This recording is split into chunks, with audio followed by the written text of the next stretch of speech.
Allahumma barik wa salli wa sallim nahmadu nusalli ala rasulil karim amma ba'.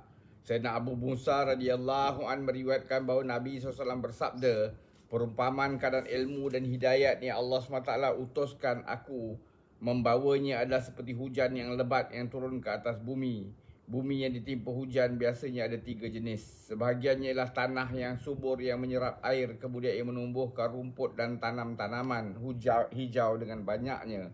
Sebahagian lagi ialah tanah yang keras, ia tidak menyerap air, namun air bertakung di atasnya.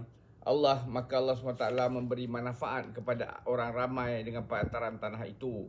Orang ramai dapat minum pada air itu dan mereka dapat memberi binatang ternakan mereka minum serta mendapat mereka menyiram tanam-tanaman mereka. Sebahagian lagi ialah tanah yang gersang yang tidak menakung air dan tidak juga menumbuhkan rumput. Demikian juga manusia ada 3 jenis. Perumpamaan pertama ialah untuk orang yang faham akan agama Allah SWT dan Allah SWT telah memberi manfaat kepadanya daripada petunjuk yang Allah SWT telah utuskan saya membawanya, lalu dia sendiri telah mempelajarinya dan telah mengajarkan orang lain. Perumpamaan yang kedua ialah orang yang tidak mengambil sebarang berfaedah pada agama, namun orang lain dapat mengambil faedah daripadanya. Perumpamaan yang ketiga ialah untuk orang yang tidak pun mengangkat kepalanya untuk memandang ke arah agama dan dia tidak menerima petunjuk Allah SWT yang aku telah utuskan membawanya. Bukhari.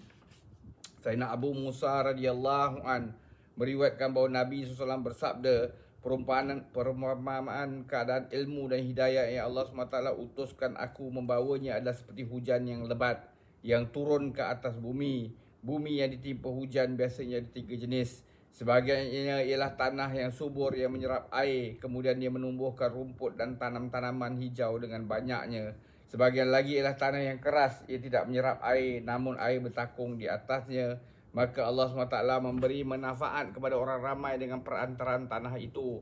Orang ramai dapat minum daripada air itu dan mereka dapat memberi binatang ternakan mereka minum serta dapat mereka menyiram tanam-tanaman mereka. Sebahagian lagi ialah tanah yang gersang yang tidak menakung air dan tidak juga menumbuhkan rumput. Demikian juga manusia ada 3 jenis. Perumpamaan yang pertama ialah untuk orang yang faham akan agama dan Allah SWT telah memberi manfaat kepadanya daripada petunjuk yang Allah SWT telah utuskan saya membawanya, lalu dia sendiri telah mempelajarinya dan telah mengajarkan orang lain. Perumpamaan yang kedua ialah untuk orang yang tidak mengambil sebarang faedah daripada agama, namun orang lain dapat mengambil faedah daripadanya.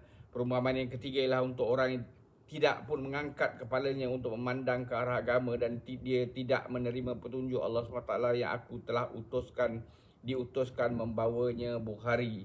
Sayyidina Uthman radhiyallahu an meriwayatkan bahawa Nabi SAW bersabda, orang yang paling baik dalam kalangan kamu ialah orang yang belajar Al-Quran dan mengajarkannya. Tirmizi. Sayyidina Uthman bin Affan radhiyallahu an meriwayatkan bahawa Nabi SAW bersabda, orang yang paling baik dalam kalangan kamu ialah orang yang belajar Al-Quran dan mengajarkannya. Tirmizi.